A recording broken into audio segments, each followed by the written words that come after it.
Welcome to another edition again of the Motley Cröc Show, the pre-Thanksgiving dinner show. It is the 22nd of November, and we are here again, and I can't believe how fast time is flying. It seems like yesterday we were just talking about Halloween, and we were all dressed up like a bunch of crazy fools. Anyways, with me as always is Mr. Reptile Nerd. Jeff, how you doing, buddy? What's up, y'all? I'm good, man. How you doing? I'm doing awesome. I was looking up some really cool stuff. I found this cool article page for Lake County where my sister lives. With some really crazy sightings and strange tales. Interesting. Yeah, man, like just Florida. Really, there's some really wild stuff on there. That's awesome. Yeah. So how about you, man? What's been going on? Craziness this week. I'm done with school tomorrow. Got one more exam in the morning, and then it's a wrap. Kind of excited about that. Job offers are flying in. Yeah. So shit's looking good, man. Everything's coming up, Jeff. So I like it. Everything's coming up, Jeff. No, that's cool, man. So I know I can't. I was just thinking. I cannot believe that it's gonna be Thanksgiving in a couple days. It's nuts. It's just, didn't we just have Halloween like a week ago? Oh yeah, yeah, absolutely. You know, I was just saying it's too crazy. Yeah, everything's flying by. I think like the COVID quarantine kind of fucked up on everybody's sense of time so much, and I never know what day it is or where I'm supposed to be or anything like that, like I used to. So, we all went through 2 or 3 years of not knowing what day it was or anything, and not stepping outside. So, I don't see any comments. Is anybody able to comment? If you are, say something, because that's really messed up if you can't.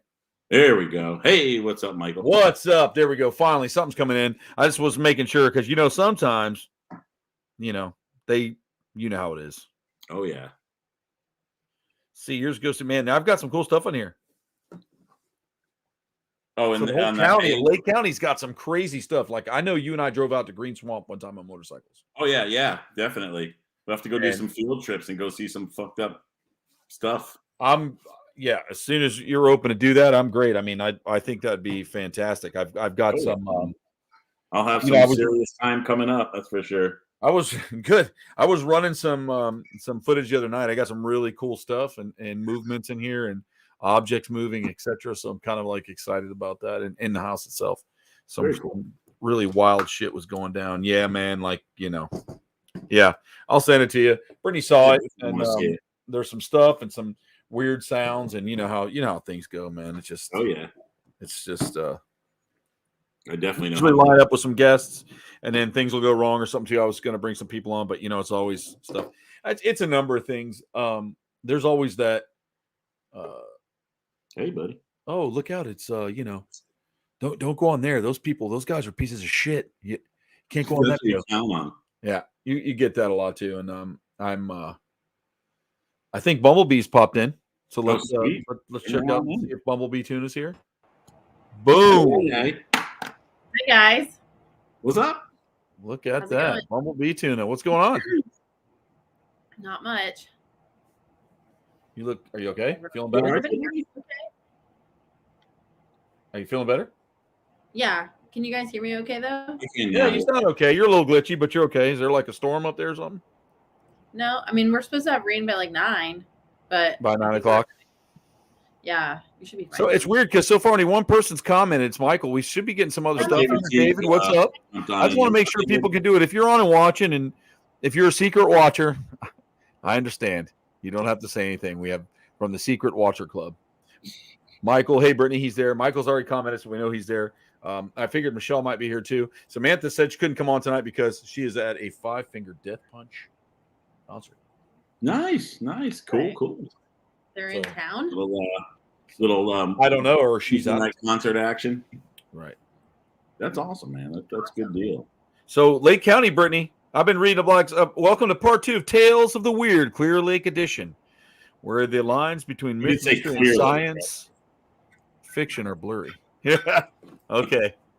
But yeah, they. Hey, Judy. Oh, cool. Thank you.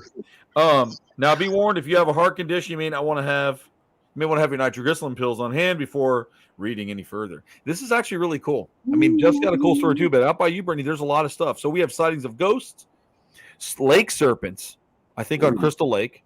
UFOs, aliens, Bigfoots have been reported throughout the county from the present day and far back as 100 years ago. Many locals have posted their stories and strangeness on the Ghost of America website. This is Lake County, Florida. This is where Brittany lives. You live in the hotbed. One Clear Lake resident recalls an incident from her childhood that still haunts her memories today. So Clear Lake, wherever Clear Lake is, and I'm going to Google it right now. I'm going to find out. Clear Lake, Lake County. Yep. Sounds like the beginning to a horror. Yes, Camp Clear Lake. Yeah, it happened to Clear Lake on a dark, cold night. On a night just like this, 10 years ago. The fog rolled in through the bush. I know. Dun, dun, dun. Spooky. So what's up, Dan? Orlando, Florida, it says. They called it Orlando, Florida. Well, it's got to be on the Orlando. Outskirts near Lake County. Which is pretty much anything that's not Miami or Tampa to them. So, right. Oh, that's true. Gotta be Orlando. Hey, Dan. That's true. Hey, what's up, Dan? I remember there's an article in here called Let's Get a Little Freaky here, and Brittany will remember. Brittany used to live off a road called Britt Road. I did. There's articles in here. There's one called Bigfoot and Clowns.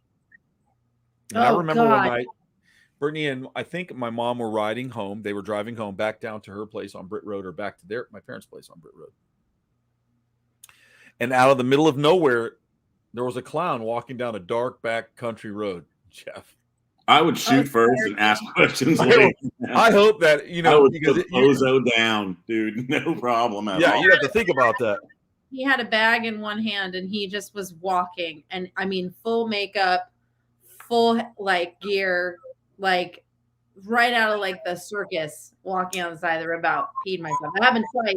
It got to the point to where I would call. Actually, I would tell Mom when I drive home late at night from Universal or from theater or wherever I was coming from, and I would hit that road. I'll be right back, Jeff. What road are you on? And I would go, I'm on Clown Road, because that's literally what we started calling it, because we saw this clown twice in a span of like several months. Yeah. And he always had a bag in one hand. And so that's how I'd always let her know when I was getting closer to home. And I would be like, I'm on Clown Road. That's literally what we nicknamed it. That's not the name of the road. Children parts, perhaps. I was terrified. It happened one night because Mom used to work at Universal and I worked at Universal, and sometimes we'd work late events or whatever. And that was the first time we saw him. It was like 1-2 in the morning. And then we literally, and that kind of just stuck. I remember telling my dad about it. And then months later, I'm coming home really late one night, and all of a sudden there he is again. I was terrified because I was by myself, and I was like, Mom, on Cloud Road, I just saw him again. I'm like looking for a machete in his hand because I'm like, oh my God, why is this guy dressed like a clown at like 2 in the morning? This is so weird. That's when you have to just go, boop, take care of the clown. One shot.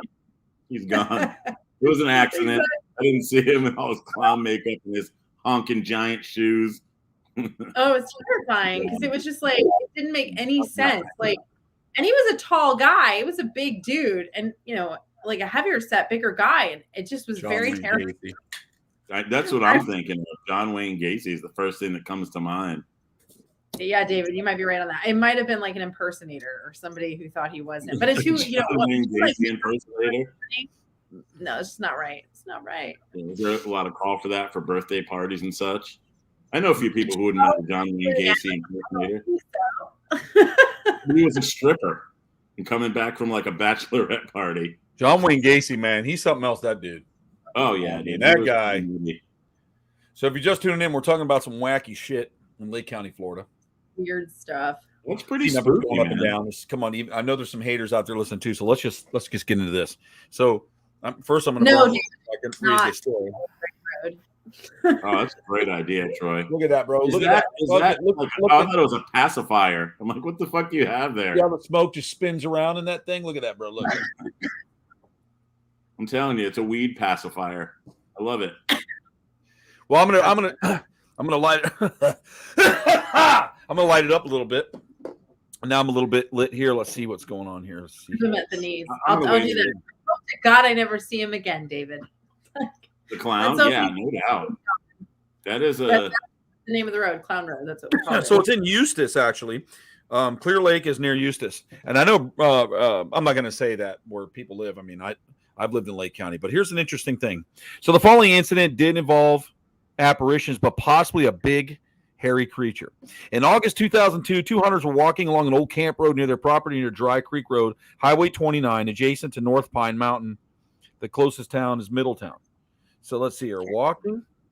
While walking, the men noticed a large, strange footprint depressions in the sand. They could not identify it. A short time later, two men detected a strong, foul, stinky smell, not of a skunk, but both had smelled a skunk before, and they posted online that it did not smell like a skunk, and they reached out to the BFRO, which is the Bigfoot Research Organization. Now, with that, Jeff and I were riding Green Swamp, and there was BFRO signs out there, so I know that they do a lot of work out in the Green Swamp area. Mm-hmm. Yeah, they do a lot of work in Florida. The men were uncertain until the next year when they returned to the same location where they heard an ape-like scream and felt that they were being watched from someone or something lurking in the darkness. They now believe they were stalked by a Bigfoot. Interesting. And a tale that needs like a Twilight Zone script. Weird things also have fallen from the sky in Lake County, particularly the nights of September 2nd and the 11th in 1857. Interesting. I expect you to know this stuff, Brittany. You are our ufologist. Well, there's a lot of stories out there. Hey, Andrea, what's going on? Andrea's here. Yay, Andrea's here. Good job, Andrea. All right, so I'll run this one by you, Brittany. So according to the book, The History of Napa and Lake Counties, okay, by Lyman Allen Palmer, a shower of candy fell on some portions of the county on those evenings. The reported states, it said that on both of these nights, there fell a shower of candy and or sugar. The crystals were from 1/8 to 1/4 of an inch in length and the size of a goose quill. Syrup was made of it in some of the lady residents, or syrup was made by some of the lady residents in that sector. The candy dropped lighter than air and something more sinister. What it became of the children that ate the candy, no one knows. But there's whisperings of eating the candy changed the children, and some whose ancestors still live in Lake County. Interesting. That's weird. Sounds a lot like Nope. Candy, right? We watched that. Cody and I watched that. He really liked it, and he started really researching into why it was written and what was going on. What's up, Craig Warren? What was going on and all that kind of stuff in that movie, Nope. I liked the movie Nope, and like I explained to him, he liked it, but I didn't really care for the alien in there. It was like a kite with box lips. Very creative. Jellyfish that hunted from the sky, whatever. I just, I like the movie. Everything he did and all the things, the monkey killing everybody. And that we all know how that goes. I mean, that's just totally true. Yeah. Interesting. Yeah, I think that's interesting. It's like they're saying it's like a sugar or like a mineral of some sort. I mean, you want to look it up, Brittany? If you want to pull it up while you're looking, it's September 2nd and 11th, 1857. Candy fell from the sky in Lake County. I wish candy would fall from the sky in Hillsborough County. I really don't need no more candy, but that is odd. So that's a little bizarre. That one's a little odd for me. I mean, you could almost put it like if you wanted to go really far out of the box, you could be like, okay, so if it's true that UFOs or extraterrestrial come and collect minerals, did they have a leak or they had an issue in carrying and it was dropping out over a certain area by accident? Like in a storage container inside one of their vessels, did it have a hole in it? And that's where it was like leaking out from. And so they were just getting these interesting minerals. That is interesting. Or outside the box. Maybe an alien man was eating candy and his wife found out, so he jettisoned it before he got caught. That could be too. Sugar. She was in the back. She's like, "What you doing up there?" Like, "We got candy." And then boom, Kevin gets candy. Today I was driving down to a doctor's appointment down Hillsborough Avenue, and I don't know if you ever seen. There's like I think it's a pawn shop or something with a huge Elvis, like one of those big Elvis statues, like full size, strapped to a telephone pole. And I'm thinking, wouldn't take much to have that in Brittany's living room. Like, a pair of bolt cutters and pickup truck. That would actually be pretty cool. I'm sure there's a million cameras on it because I'm sure a million people have tried to steal living room. It'd go in my office right behind me, like right heck here. Yeah. You see it right in the I corner. don't know if you want to have video evidence of. You'd have to change his outfit or paint him up or something. That's actually pretty He's just funny. sitting out there getting weathered. Poor Elvis. You know, the elements are getting him. He's faded. That's actually pretty cool, though. That would be cool. Pretty happy. Yeah, it's like that would be classic. Oh, definitely. I haven't done anything like that in a long time. Not that I would do anything like that. You know, as far as we all know. Here. Exactly. No lightning. We're good. Oh yeah, right. Yeah. Getting struck down. That's like what's it called? Coney Island or something like that. The restaurant that Elvis ate at for like the hot dog or whatever. Like I went there and they have Elvis memorabilia like all over the walls and everyone. Memorabilia is what you should have. Yeah. Yeah. Yeah. I have pictures there. It was really good because I was like, oh, I guess I have to eat there because Elvis allegedly was there, so they say. And was he there before he died or after? I'm assuming before. It's a mind blow. I'm learning these maybe it was after. No, I'm definitely not Elvis. What'd you think of that article I sent you today about the old DoD aerospace chief saying that they have credible information that extraterrestrials exist? That's pretty good. Talk about that, Brittany. I want to hear about that. Yeah, that's huge, right? That launched in 2017, shortly after they had like an in-house debrief to where it's funny. So like 3 articles like that came out. There was a meeting. They were held in-house. DoD came out and were like, okay, we have undeniable proof that UFOs are real. And then they went into deeper conversational pieces about like possible pieces of artifact that they have or pieces of craft that they have and things like that. And then all of a sudden it went silent until 2019. So it's like they leaked out this little bit of information from DoD. They wrote like 3 different articles and pieces that kind of contradicted themselves. And then they tried to retract it back, much like they just did with their recent insignia that they put out for their patch. Wow. Like they tried to retract that too. They're like, oops, that was by accident. That wasn't supposed to be out. That's still a prototype. And it's like, but you realize you have a UFO in your badge now. Right, exactly. I'm surprised they didn't turn down the TV station to cover that up. It's all that little bit at a time stuff, man. It's all that little bit at a time. They got to throw us our mana, more or less. Yeah. You know, they throw us little bits and pieces to chew on instead of giving. They don't trust us to be adult human beings and to be able to critically and logically think. And that, it's almost insulting that they feel like they have to hide stuff from us, to save us from ourselves. But bro, there are still some illogical people out there that just, they still live in the Stone Ages, man. Like, they just take things to so many different levels, man. Speaking of which, the other night I was out at a bar and some strange old lady asked me what I did. And I told her that I breed snakes. She looks right at me and goes, "Oh, the devil's pets." I said, "Well, that's why I do it." The devil's pets. God, devil's pets. I should have just stuck out the split tongue, giving her like a. That's what I mean. So, they still live in that, era of that, of that's, it would scare them to death. Some of those people would go, it would cause them mayhems. There's a decent percentage of people. If a guy puts a dress on and goes out in public and wants to call himself a girl, these big fucking churches around here, they rally up, they get nuts. And there's a lot of them. It's like super Walmart of churches over here. I'm not going to put the name out on the air, but by me, there's a mega. Oh, church. I know this mega. Because it's all over get anywhere.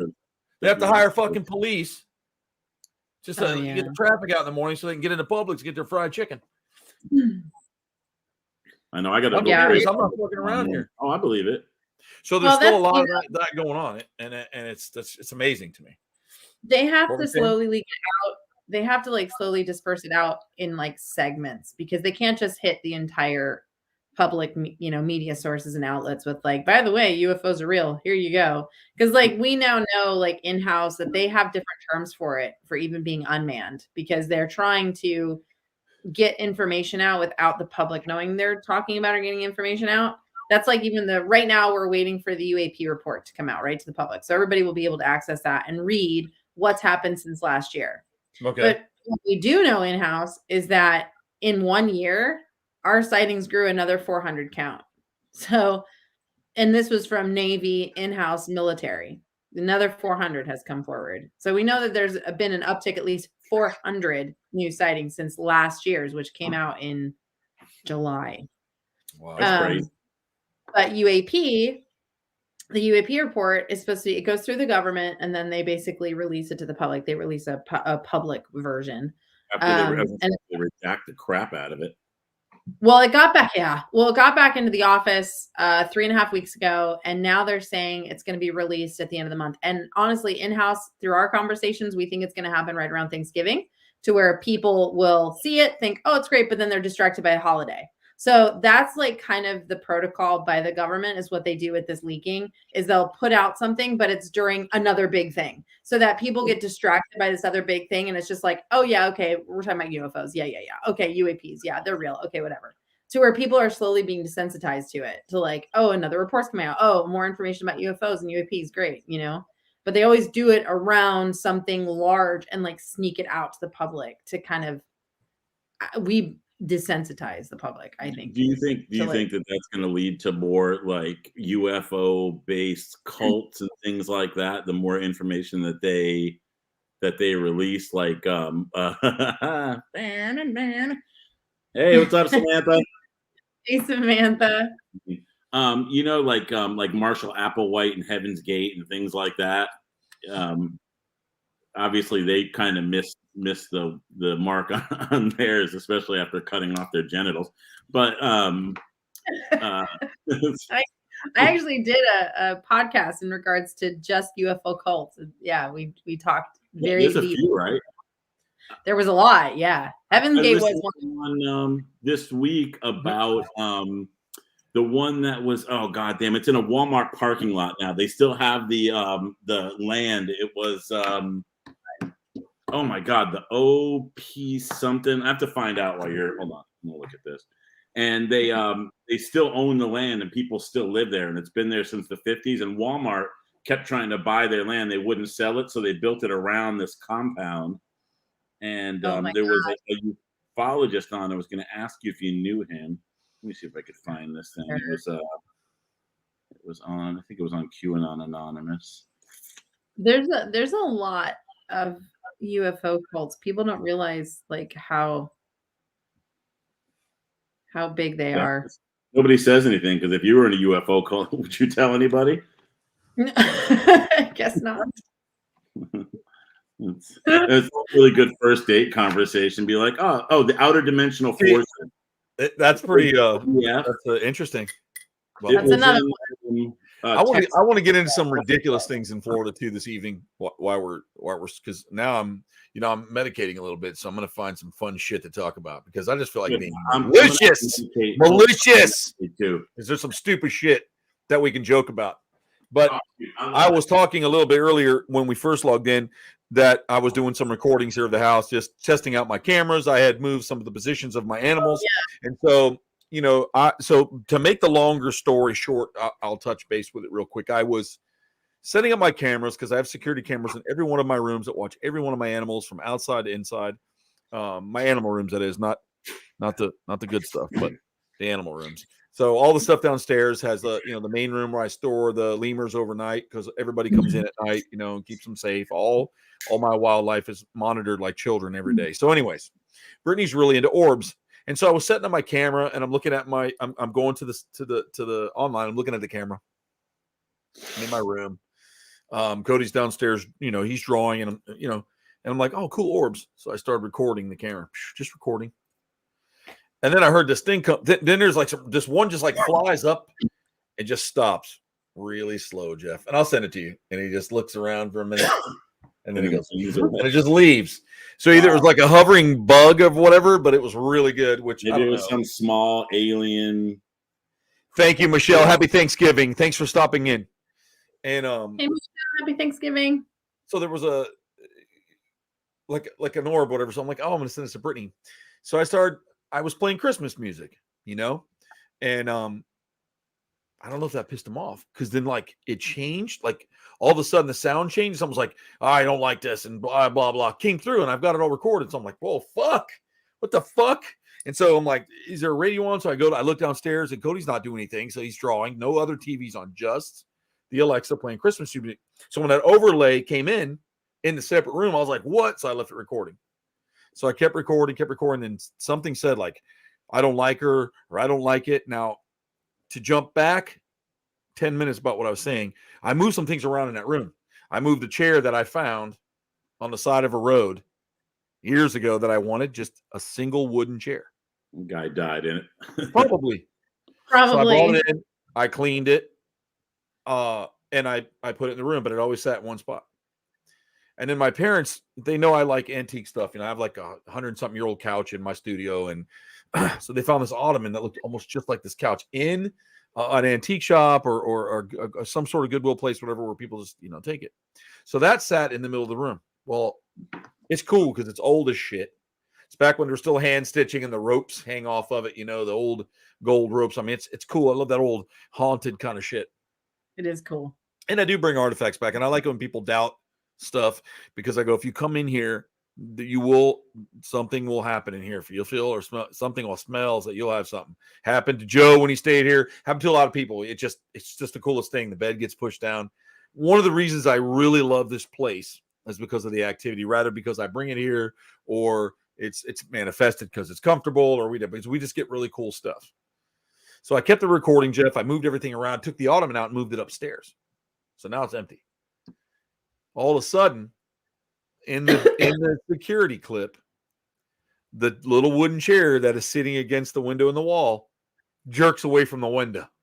Get the fuck out of here. I'm going to send it to you tonight. Not once, but twice. Wow. And there is nothing there you can see. So I fly up. From now on, I fly out of my room to run down. Cody, I think I got this. I got movement. Because we'll see stuff.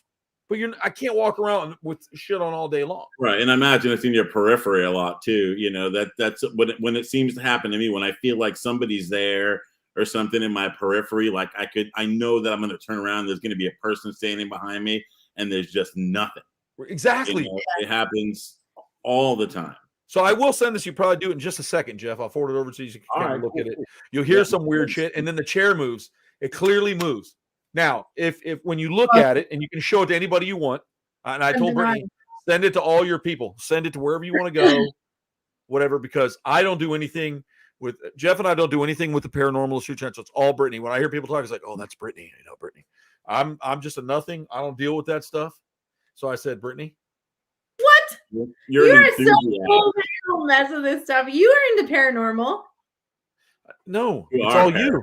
You outshine us all. Nobody listens. Yeah. Everybody I tell about Brittany, I'm like, she is a professional paranormalist. Gotta throw the P in there. Paranormalologist. What would your exact title be? Ufologist. Right. Ufologist. Yeah, ufologist. Ufologist is the study of UFOs and UAPs in history, and then anything with ghosts or like spirits, dimensions, whatever, you call that a paranormal investigator. A paranormal investigator. Cool. Now, do you have a bat? Brittany P, paranormal investigator. You can, Erica. You can. We can make it happen. Erica, what's happening? Erica, I'm telling you, if we go out, Erica, you can come with me and Brittany and Jeff. We'll go one night, and we can go to some places. I mean, sometimes it hits Brittany so hard, I get embarrassed. I have to walk away. You know what? Like one night we were at the Ma Barker house, and Brittany decides to spiritually relive the fucking shooting. And people are looking at me like, what the fuck is wrong with your sister? I'm like, she just takes it all in and becomes the person. She just becomes. That's awesome. That's bad. I don't become. So she freaks out and becomes the horror that's going on. And I'm standing there looking down the hall at everybody. I'm like, okay. Whoa. Because people don't know. They're like, holy shit. You would have thought someone just killed her dog in front of her. I mean, it was. I just want to know who's going to play me in the movie. Wait. Exactly. That's all I care about. What happens is I don't become the person. The best way to describe it is this: Got it, Erica. like almost like I've time traveled and I'm in the room, but they don't know that I'm in the room, and I'm seeing everything unfold as if it's happening right now. So sometimes it gets so intense because I can't stop it. I have no control. I can't stop it from happening, but I have to watch it.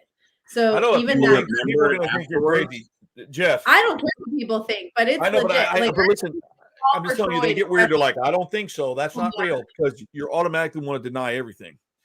And Jeff brought a good point when he said, "Oh, I know, man, that I feel something, and I see something in the corner of my eye. I know there's going to be somebody there." Oh yeah, and I'm here. I'm telling you, anybody can tap in and see that it can happen. And I've explained it 1,000 times how I see things. Like, I know Jimmy's not with us tonight, but he's a sensitive. So if we're out with, he's very sensitive, boy. He is beautiful. Isn't he beautiful? He's a beautiful human being. You're making me laugh. I don't have time to laugh when we get into this stuff. He's beautiful, but he's a sensitive. I had to get high. It was your fault. You bad. I'm stoned right now, and I'm going to tell stories. Too. He when we take him, he's like, "Oh my God, I feel something kind of touching me or whatever." It's wisping my hair. We have real footage from a real camera crew that I said, right as I said it too, because I saw this little childlike spirit come through the room, and it's really cool to see it. You don't have to be stoned. You just got to learn to tune in that peripheral and bring it into one. You can see it. And right as I said that, Jeff, you see the bottom of Jimmy's shirt get grabbed in a pitch black room and shaken. Because he decided he was going to grab on Jimmy on the way. So I know that Jimmy is very cool. You know what I mean? I think something innocent gravitates to him.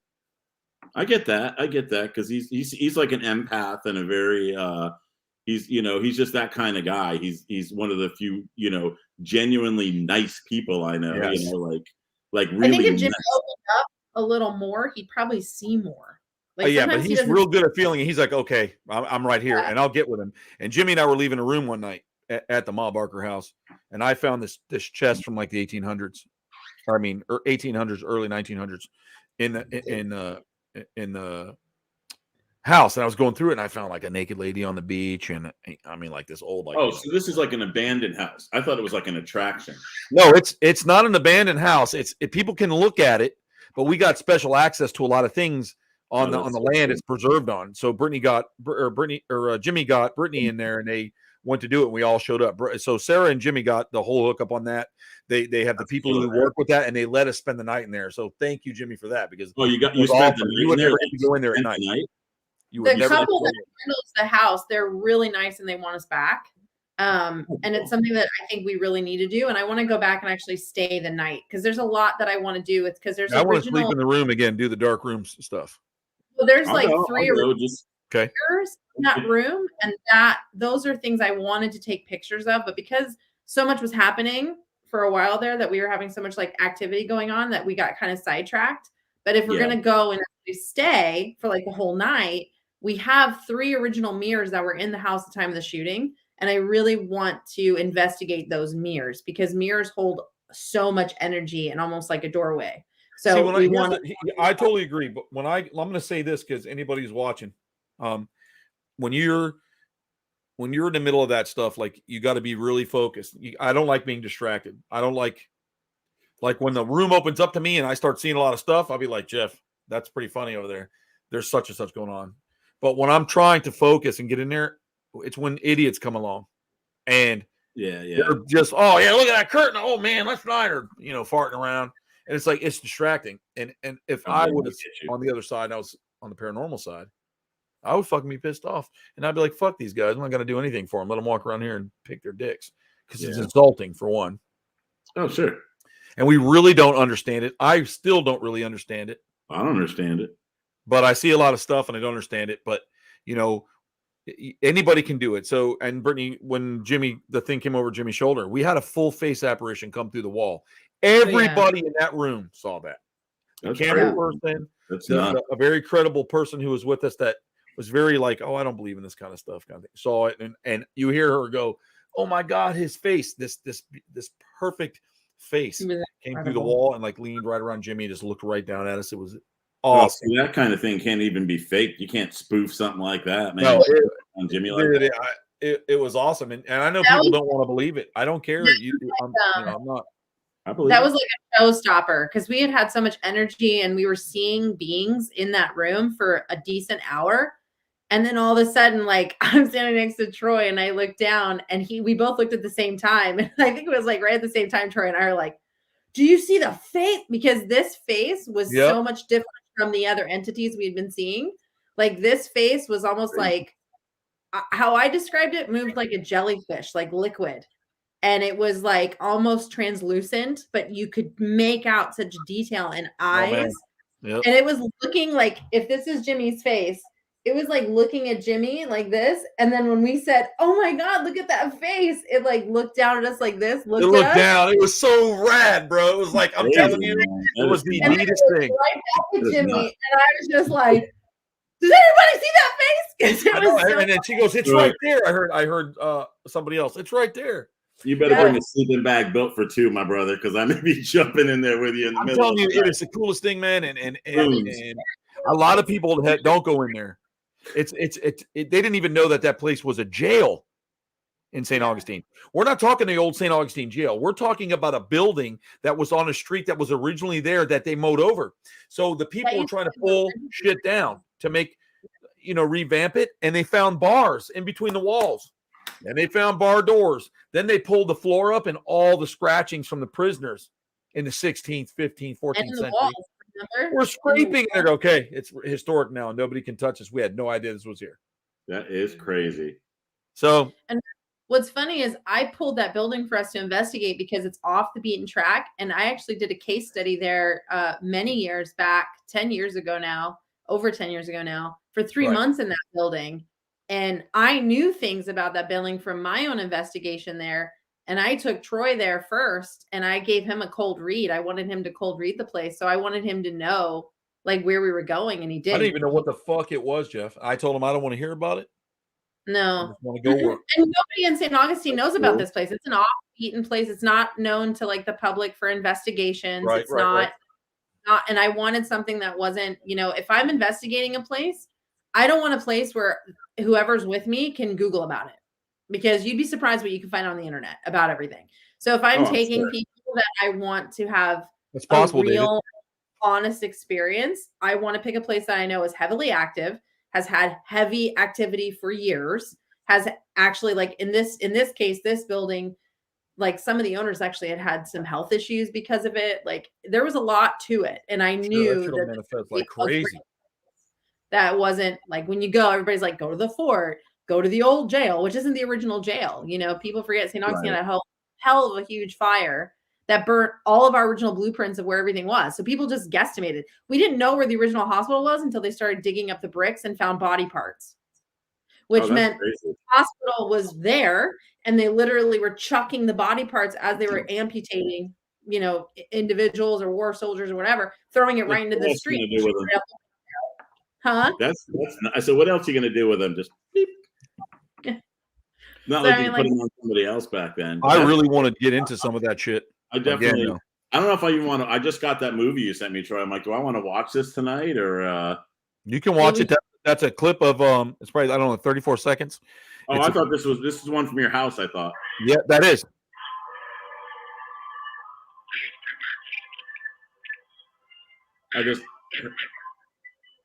I don't like that voice. Just watch.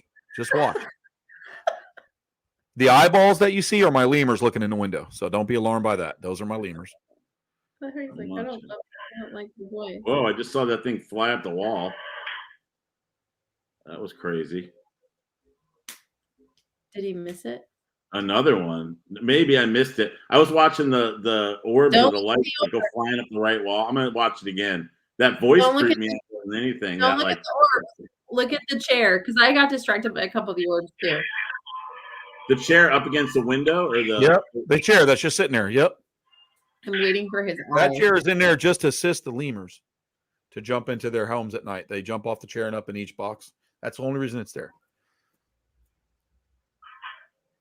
I'm afraid I'm going to blink and miss it.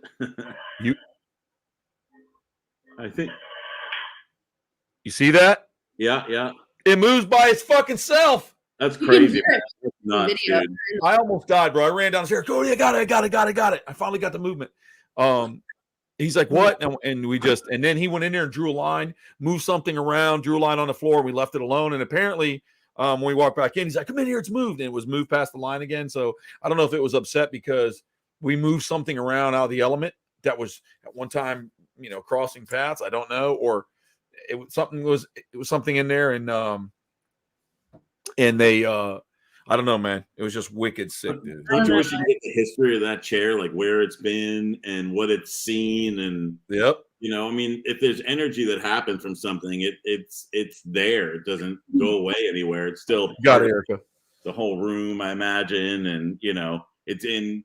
I don't know. It's just crazy, man, to see that and to know that exists, and and that none of you guys have shit your pants yet or anything like that. The reason I don't do that is because I've been seeing that stuff since I was young. Like I told Cody the other day, I will, Greg, I'll put it up on, I might as well just put it on my Facebook and just show the weird shit that's in it. But, or I'll just send it to you directly, Craig. I'll put it up when I want to have it really looked at and evaluated. And I'll send it to everybody privately that I know that's interested in that stuff. I will send it to you. It's really cool. It was definitely a little, it gave me a little bit of the, the willies. There's sometimes I'll walk through and I'll catch something and it'll be there. I'm like, not tonight, man. You know what I mean? Like, come on. Yeah. It's I just like when my door will fling open by itself sometimes, or all of a sudden my hats that are hanging in the hallway and into my master bath just fall off the wall for no reason. That's crazy. It's like somebody goes, bloop, bloop, bloop, and only picks like 3 of them. And I'm like, what the fuck's going on? And then I'm like, is that air? I'm looking around as a fan. And I'm like, nope, but you guys didn't fuck with me again. And then I get a lot of that in that area. I get a lot of that because you'll hear voices sometimes. A wine bottle flew off the top of the refrigerator once and slammed between me and my nephew. That's crazy. Yeah, I know. And he's like, oh, man, this is not cool. This is not cool. And little things happen. And I think the more open you are to it, the more you'll see. And sometimes, That makes perfect sense. Yeah. So it's one of those things that are like, you got to do it sometime, Jeff. And anybody, I would love to do another paranormal place. I will love to go to the Ma Barker again. I can get with Jimmy and maybe we can put it out, after all the stuff that's going on, the festivals and Christmas parties and all that stuff that's happening. Yeah.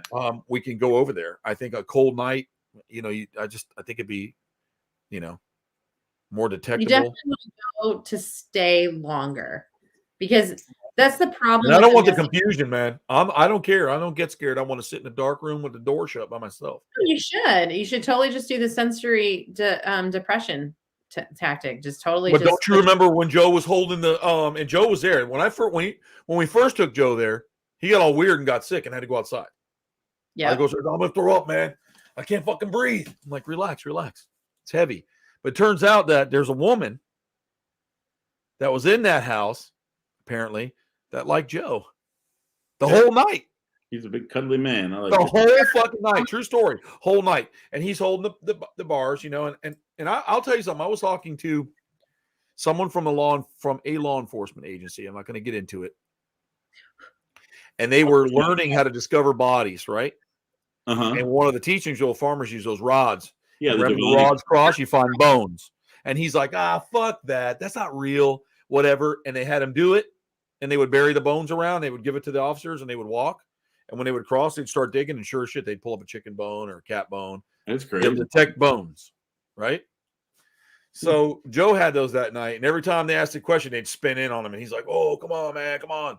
So there's so many different ways because of energy. Energy is like wind is a form of energy. If you get enough wind going hard enough and it's loose, we can use the wind to move the microphone. I mean, there's just so much things. So as you're learning to get into it and find out a little more, I still learn and I still go further with it. And people are like, that's dangerous. You're opening doors you should never open. You're going to let something in. Yeah. Yes and no. I mean, yes, but I mean, sometimes I want to, sometimes I want to do that stuff. In 10 years here, 3 things have happened. I got a little push. Awesome. I've been there. A dish came up out of the kitchen sink. Scariest thing. Kenzie and I were sitting in the living room and my gun case opened all on its own. Yeah. Ooh. Yeah. I'd be like, don't be. Craig's a normal person, man. I'm just telling you that happened. We just choose to ignore it. We choose to close it out of our mind. I mean, the biggest thing too is like, even with the dowsing rods, I used to teach those, and in paranormal aspect, and people really underestimate them. Like, everybody used to think, oh, you're just moving them, but until you hold them and they move when you answer a yes or no question and you tell them what to do, it really throws you, because you're like, okay, I didn't move. Those moved on their own, and that they've been used for throughout history, not just for water or bodies. And the paranormal scope, they've been used for a long time. Well, I like it because like sometimes I get touched, Jeff. Hey, my grandmother passed away. I got touched. Yeah, well, but sometimes I get touched. No one's around. It's not like, hey, Jeff, wake up. Let's watch a movie. Somebody wrapped their arms around me. The same way my grandmother would walk up behind my chair. If I was sitting in a chair and wrap her arms around you to talk in your ear, hey, it's going to be dinner time soon. Go wash up. And I got that, and it freaked me out. Like, whoa, I got touched. I've had that happen too. And there's just like, now it's like, I try to bring it on, and I still learn and I go further, but energy is, if I put my hand on your shoulder, Brittany, or Jeff puts his hand on my shoulder, I can feel that because it's energy. Yeah. So once they can get to that barrier where they can start touching and you're a little more receptive, because everything is a chemical in your brain, everything from your sensory to your smell to your vision, what you perceive, it's these little chemicals. And I think once that energy is opened, right? Each chemical gets learned. It's a different mixture. You can start to learn and see different things. We don't use that much of our brain. And I think we are a dumb species by nature, which is why they don't want to release UAPs, because we believe in crazy shit and we kill people for things we believe in. So we're really like an early stage robot, truthfully. But if you could use, crocodiles use their whole brain. We use what, 3%, 3 to 8% if you're somebody super special. So imagine if your entire brain could function, right? What dimensions you'd be able to see. You'd have an understanding. The biggest question I've ever had in my entire life is why do we have a brain so big? And as far back as we know, we don't use much more of it than we did when we were cavemen. I think that's our own fault. But I'm just saying, think about that. Well, we get caught up every time. It's 2 steps forward, 1 step back through the entire. Well, we get caught up with deities and ideology. Yep, absolutely. All the masters, man. And I'm not.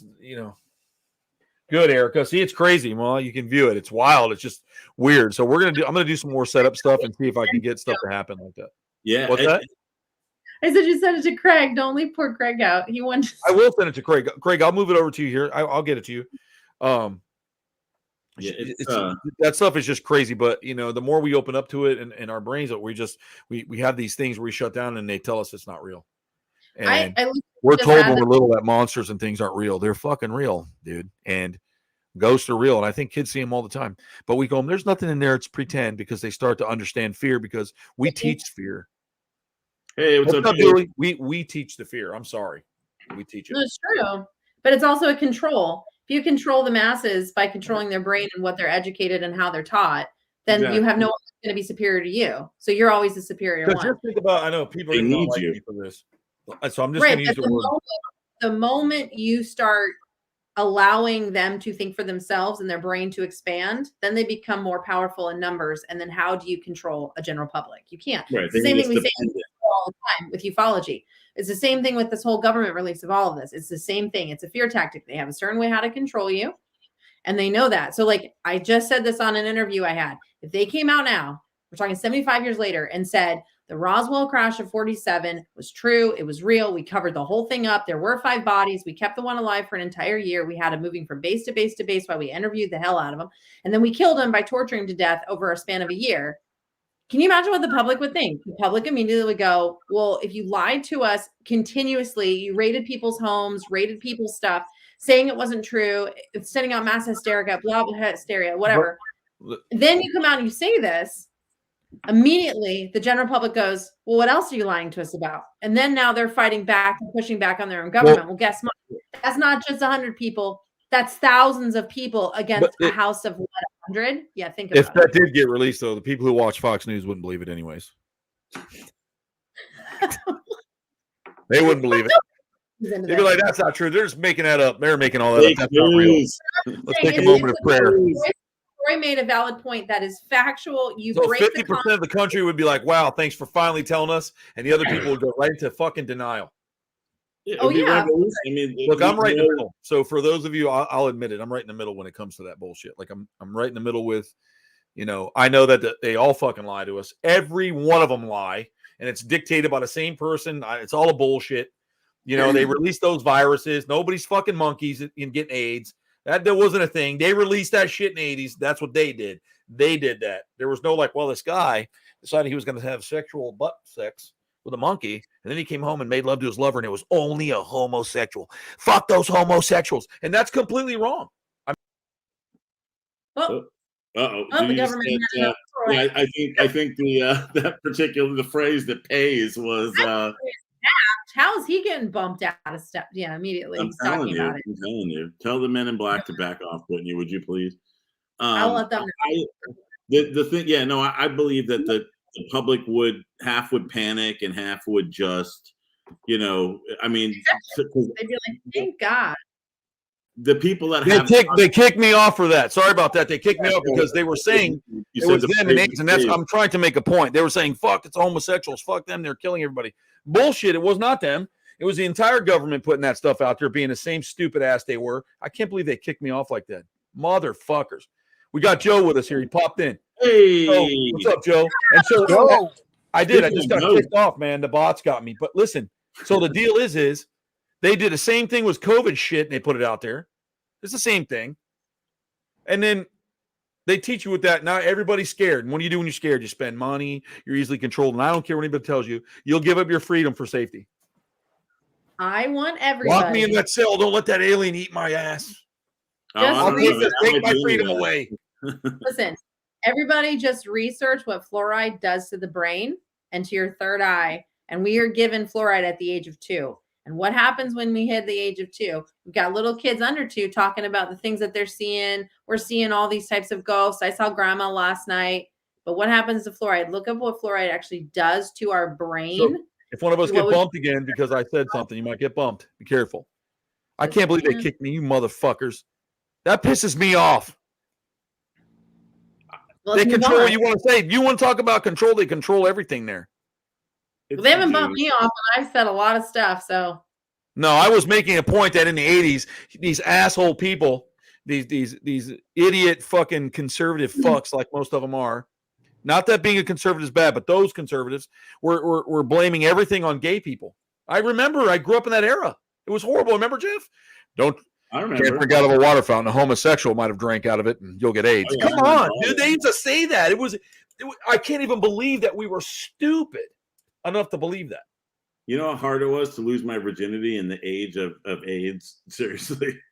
I think they did that because they wanted. First, they wanted you to hate a certain group of people. So definitely watch the Philadelphia experiment, or not the Philadelphia, the Streets of Philadelphia with Tom Hanks. Experiment was when Tom Hanks made a nuclear bomb.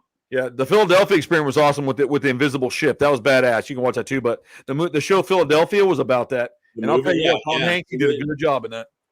Oh, they shunned everybody. Remember that kid that was the first kid that came out publicly, and they wanted him to go to school, and none of the other kids would come near him or talk to them, and parents were pulling kids out of school. And bro, let me set something up. You're looking into a classroom right now, and everybody's sitting at their desks, and here comes this person in like some scrubs. And they come in with this little liquid they pour into a white cup, and they sit it on everybody's desk. And they say, "All right, we want you to take that and put it in your mouth and swish it around until we tell you to stop." Sound kind of like a horror movie? It's something that people would do, though. That's what they did to us in school all the fucking time when we were in elementary school with fluoride. Yep. That's what they did to me. I remember sitting in class and watching them. Everybody had the white cup, and then they got another little cup on the side to rinse the water afterwards, and they were putting that in kids' classroom to classroom to classroom. Did they not put it in the water? Fluoride, dude. Fluoride. See, we had it in all our city water and everything, and our all the city water where I lived, where Joe lives. There was always fluoride in there. We didn't have a choice. That's why the food tastes better when you bake with it. That Brooklyn water, whatever. That fucking New York water. Joe took me to a restaurant where they specially tell you we've got water from New York imported in. That's why it all tastes so good. What do you think those hot dogs are floating in, man? That's Port Authority sink water right there. Fucking awesome. But they used to make us sit and rinse our mouth with fluoride at least once a month in school. I remember it. I really remember it. And it's like a horror movie. And then they tell you, stop it, Joe. God damn it. Sit on the couch. They make you do that and you don't know what the hell they're going on.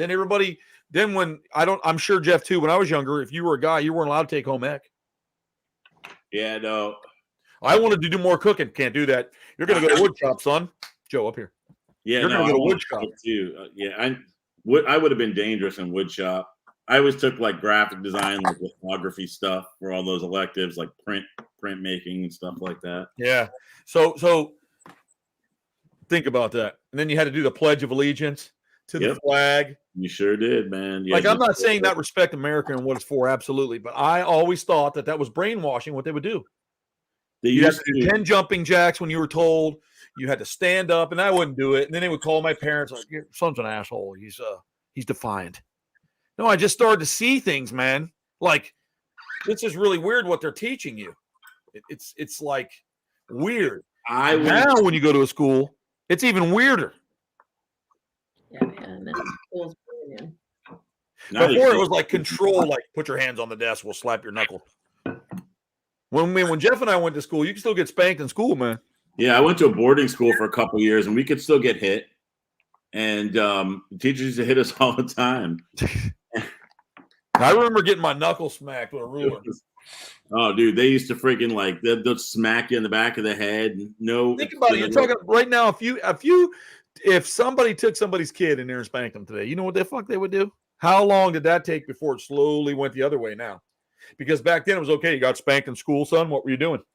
Yep, exactly. Right now, don't touch my son. You want to know what the fuck I did, without a doubt. Don't touch my son. It gives me an excuse. I'm a peaceful man, but now I can riot and burn down half the neighborhood and throw rocks through everybody's window with my beliefs on it. These nonviolent, pacifist protesters, right? And then they rise up. Don't give them an excuse to rise up and burn the fucking town down. Don't do that. Don't be the Frankenstein. God damn it. You're so kidding. It's just, anyways, let's get on to a funnier topic because we've got a couple minutes. Oh yeah, dude. How about that story about the fucking snakes on a plane, dude? Do that one. Start on that one. Let's talk about it. So Jeff found a real life snakes on a plane story. This is a true story. I'm tired of these motherfucking snakes.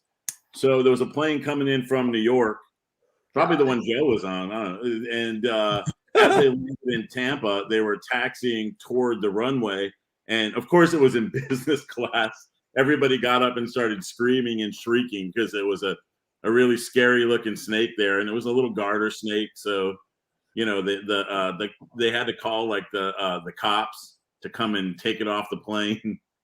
A garter snake? God. How do you think it got on there? I don't know, dude. Samuel L. Jackson must have smuggled it on. I mean, really, that's a really interesting question. Samuel L. Jackson might have done it, but how did the little garter snake get in there? When one of those carts was parked outside, like waiting to go on, like the food cart, it could have slithered up into the cart. It could have come in somebody's luggage. Somebody was having sexy time the night before, got stuck in there. Crutchfield could have been flying on that flight. That's awesome. There you go.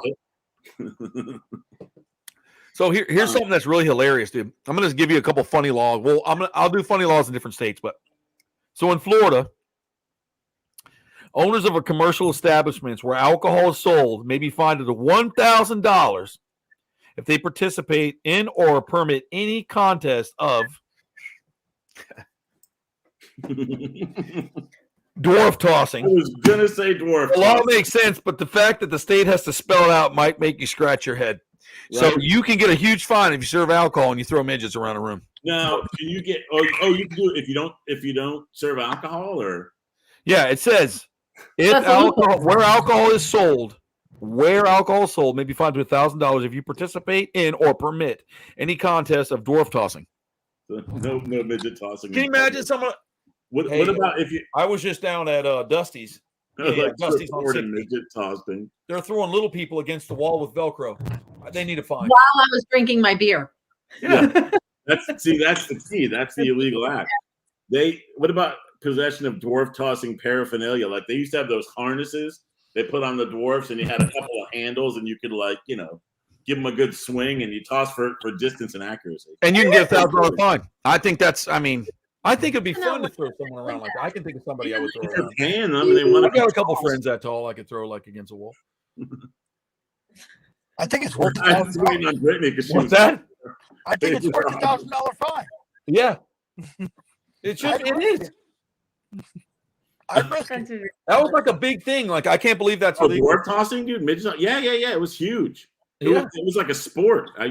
They probably were looking at it to go on the Olympics. Yeah, I remember they got really pissed off about it because some of the little people were upset because, of course, they're like they're exploiting us and they're fucking whatever. Listen, there was also a group of little people who they would rent out their business to do that. They had Velcro, you could toss them, stick them to the wall, and it was like that's what they wanted to do for a living. So who are we to take that away from them?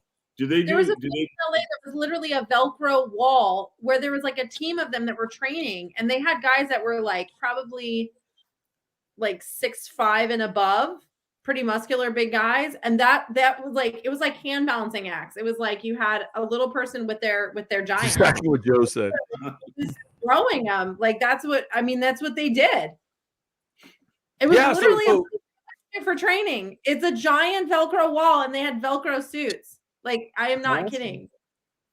There was dwarf bowling first. Yeah, they wear those helmets, like the old timey motorcycle helmets, like the. You gotta admit that shit's cool as hell. That Florida would ban that. Dude, listen, Alabama's got to go in. I'm going to put it out to Alabama residents. All right, listen up, Kim. If you commit unlawful bear, as in the big bear exploitation, if they purchase, possess, or train a bear for the purpose of bear wrestling, it's a Class B felony punishable by a fine, confiscation of the bear, and restitution of the Humane Society for Animals. Bear wrestling? Yeah, you can't own a bear there and train it to wrestle. What about to train a bear to make a bear to do bear wrestling? It's a Class B felony. Bare knuckle boxing, Oh. So apparently, a man versus bear wrestling took hold in the early 1800s. From the Greco-Roman display of masculinity. So they started it there. They started in Alabama, I guess. That crazy? That is crazy. Okay, Alaska. A person cannot get drunk in a bar and remain on premises. Doesn't it kind of defeat the purpose of the bar? Yeah, what the fuck? Yeah, I thought you had to remain on premises. Where's this? Nope, because you cannot. You cannot. The statute states that an intoxicated person may not knowingly enter the camp where alcohol is sold. So maybe if you're inebriated enough, you can get away with it. In 2003, police in Alaska reportedly started aggressively enforcing this law, sending plainclothes officers into bars to identify suspects and run them out and arrest them. I know. Wait, I do know that there's an old boating town in Alaska that they won't even sell beer near like where the boats are because so many drunk people were literally coming out the bar and going right in the water and drowning. So they literally had to stop. Right there at its best. That did happen, and they weren't allowed to sell the liquor there anymore because too many fishermen were dying and going missing. That's pretty. If you walk off a pier drunk. Oh yeah, they were drowning. Drowning. Like people were going missing, but then they were finding their bodies, and they're like they were intoxicated and they fell in the water and they drowned. Yeah, if you're a sailor and you don't know not to walk near the water when you're drunk, you just deserve anything you get. Well, some of them weren't even some of them weren't even locals. Like they were from other parts of Alaska. Well, hey, but I don't know, but they're still sailors, right?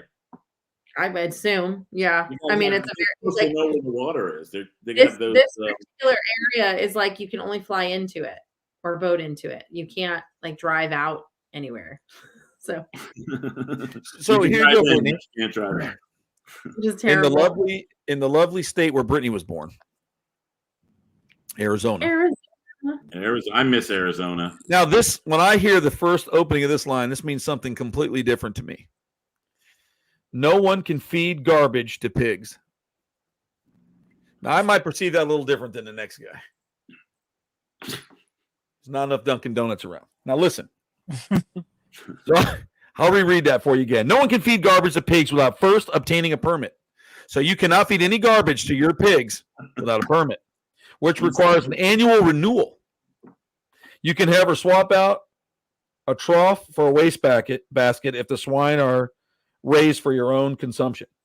So if you swap it out, I'm stumbling. I'm like, swap it out. Fuck, got to light up. Anyways, when you swap it out instead of a wastebasket, you can use a trough, and it's legal. That is good to know. And that's why I always keep a trough in the house. And they allow that if you're raising the swine for your own consumption. I do love swine. But you're not allowed to feed your own pig garbage? Who comes up with shit like that? You can feed them your neighbors that you killed accidentally. Because those pigs can eat a lot of human flesh, apparently. This one I'm going to read for this one I'm going to read out loud because I know Daniel's watching. And I know how much he loves frogs. He does. Oh, God. So, Daniel, this is for you. A No frog comment. that dies during a frog jumping contest is not allowed to be eaten in the state of California. Interesting. This health code likely has made its way into books to protect competitors at the county fair, frog jumping jubilee, an 80-year-old tradition, and gold mining town of Angels Camp. Each year, tourists experienced jockeys compete to see how far their bullfrog can leap. But it is, again, illegal to consume your frog if it dies while you're stressing the fuck out of it and chasing it down a runway and giving it a heart attack. I hear You're not allowed to be eating it. That's interesting. You can't eat your frog. That's I don't good. even know what You to told me say. that because should that come up, I will know not to eat my frog should I be in Angels Camp, California at the Jubilee. Jeff, this is interesting. Listen clearly. Jubilee. Colorado. Listen clearly. Okay, Colorado. okay. You have to get a permit to modify the weather. Weather modification is not only possible, but it's actually a lucrative business. Oh, like cloud seeding. So you're not allowed to modify the weather. Now, I think you can modify anything you want, and we can jump back. I don't know, Ashley. That's very possible. Yeah, your dogs do. A lot of dogs. That's do the that, one but- that go off to be So to go dog back to what we food. were talking about earlier, government controls everything, right? Before it was Yeah. like there was no government, so it was like the Bible. I'm just saying that. Don't get upset, guys. So they're like, oh my God, if you turn around, you'll be turned to a salt pillar. But back then it was still legal to sleep with your daughters and your sisters and stuff. So I mean, it was okay. I mean, there were so many different laws back then, but if you turn around and Moses was the only guy allowed to go to the top of the mountain and talk to fucking, that alien. Think about this guy. We had the real Harry Potter. I already talked about that, but that was that type of control, right? Burning bush. The big guy in the sky, brimstone and fire, the devil's going to come up with his pitchfork and up your ass. And so you can't do that. Stop looking at my girlfriend or the neighbor's wife. You'll go to hell and burn with eternity with no dick. That's it. Then we got government, like, when you look at the Game of Thrones, if you don't watch the series Game of Thrones and understand that is strictly what the government is, 100%, the whole thing was about modern day government. You really look at it, that's all it was. And it's exactly how they still do it to this day. And believe me, there's a lot of King Joffreys out there. Yeah. So that's funny that, if you could control the weather, that would, if you put it on the news that a hurricane's possibly coming, people are going to be buying food. Am I lying, Joe? Gasoline, food, Toilet paper. like when COVID hit. Here's what I cannot put this piece together. I'm still fucking fucked about this. Why in the fuck did we run out of toilet paper when somebody was talking about a viral disease killing people's lungs? Right. Well, yeah, no, I mean, you think what the fuck happened there? Toilet paper. I felt like I was on a Bill and Ted's Excellent Adventure, and we're going to come out of a phone booth back to something normal. Dude, what the fuck? They had guards at Publix, like little kids, like little nerdy kids. Hey, you can only have one, sir. One way. What'd you say? Yeah. They're in a mask. You can only have one, sir. And they're fighting over a roll of toilet paper because why? Just get in the shower and rinse your ass out, dude. It's not worth killing somebody for a roll of toilet paper. But why did we do that with toilet paper? Isn't that ridiculous during lockdown? Yes. I mean, I understand, Yeah. like, hey, Lysol gets bought up because people want to disinfect, but toilet paper? Yeah, And I understood vinegar because vinegar too could be used as a cleaning, like to help keep clean. And so I was like, all that stuff I get during COVID, but toilet paper? Yeah, I mean, some people it didn't affect in the Middle East because they use their hands. You want to hear a great toilet paper story from COVID? I'm telling the truth. What's that? I had this pop up. I couldn't get toilet paper anywhere, and I was starting to run low. I was actually looking around the house to see what I could do. But so there was a pop up on like Instagram. I don't know if anybody else saw it. Like buy toilet paper, order it. It'll be there in like a day. So I ordered this toilet paper, right? And then it's so fucking funny. Dude, it was in like somewhere in Asia, and in like China somewhere. So I'm waiting and waiting. It's been like 4 months now, and I still don't have my toilet paper. So I dispute with PayPal, and they pay me my whatever $20-something back. So like 3 months later, hold on, there's got to be a visual for this because I still have it. Oh, I love this. COVID toilet paper. What's really funny though is you could go to Amazon and people were reselling toilet paper on Amazon. All right, oh, sure. I gotta make a statement after I see what Jeff did here. The picture was like, like a Charmin thing, whatever. It's like, oh, Charmin soft roll, whatever. So a few months later, I get this package from China, and it's supposed to be 8 rolls of toilet paper. Oh my fuck. Are you serious? Yeah, look, this is the whole package right here. Tissue paper. It's not even. It's like, I think it's like camping toilet paper because it disintegrates, real easily. But look at that shit. Wow. Yeah, man. And then the worst part was fucking PayPal gave them the money back because they said I got the product. That's ridiculous. You know what? I'm gonna fucking send this to the PayPal offices. I'll be like, put this in your executive bathroom. That is the coolest thing I've ever seen. I keep it in my car now, man. Hi, Julie. Happy Thanksgiving. Hey, see you, Julie. Is that the most fucked up thing? And then I lost the money for it. What I always found interesting was, oh my God, when you're watching TV, and there was a guy that bought like a whole bunch in his basket, and there was a woman beating him over the head for doing it. Like, why? Why are you beating this man up because he bought more toilet paper than you could get? It was because no one's going to take away your soft ass wipes. I don't understand. I couldn't even. You're so worried about the world, and you're beating someone up for toilet paper. You got to shower, for God's sakes, if you really need to fucking, That's exactly it. That's exactly it, Craig. It was dwarf toilet paper. It was, yeah, but I just think that I couldn't believe some of the stuff that was going on. That's why, like, I bought for 2020 literally is a roll of toilet paper. Like, it's a roll of toilet paper, and you can put, and it's got like 3 little heads, or it has however many heads. We have 5 heads in our family. So like 5 of us. And then it's like a roll of toilet paper that comes up and around, and it says 2020 on it because it was literally the year we lost toilet paper. You can use that like currency. Joey, come on. I mean, literally, you could probably barter toilet paper if the world went to shit. No pun intended. No pun intended. My dog, stop creeping, Joe. God. Here, Delaware. That we'll talk about generations, the year of the toilet paper. Just like, it was, and the time disappeared. Like, it screwed up my entire sense of time and date, and I don't know if I'll ever get it back. It's crazy. I think it's a weird reset for everybody. It just and it's never been normal since 2020. It's never been. It's just not right. This doesn't make sense. It's just still not normal yet. I talk about this quite frequently. It's like we literally hit 2020, and it's almost as if time reset, and we're stuck. Over. This weird reset where it's like things aren't normal. Things aren't the way that they were, but there's not this anymore, and you can't go and do this anymore. Like, I think about it quite a bit when I think of Disney. There's no such thing as an annual pass anymore. Like, they only have one. They don't have all their others. And they have the pixie dust. They don't have passes anymore? No. You can just get the pixie dust.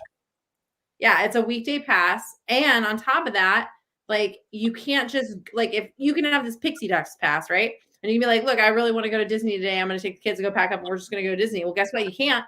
You've got to schedule it. You've got to go into their calendar and see which park is available for you to even go into that day. And if none are available, it doesn't matter that you have the pass. You can't go that day. You have to schedule out your day to go. I'll stick with Universal. No.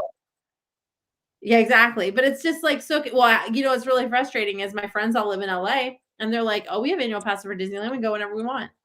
We don't have a schedule or anything. So I'm like, why is Walt Disney World in Florida still screwed up, being all whack jobbish when Disneyland isn't even doing that. But the problem is they're not owned. Florida lately.